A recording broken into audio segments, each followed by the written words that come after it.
Samosprávy.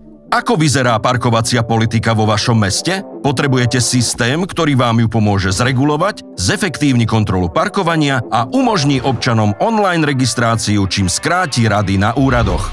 Využite systém Data mesta, ktorý zefektívňuje komunikáciu samosprávy s občanmi.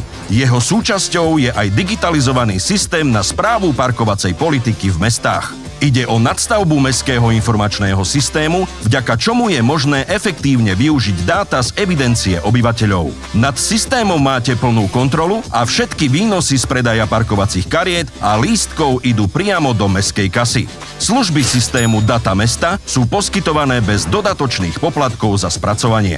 Používatelia sa môžu jednoducho zaregistrovať z pohodlia domova prostredníctvom webovej aplikácie, ktorú môžu využiť aj na mobilných zariadeniach. Každého registrovaného používateľa schváli správca systému.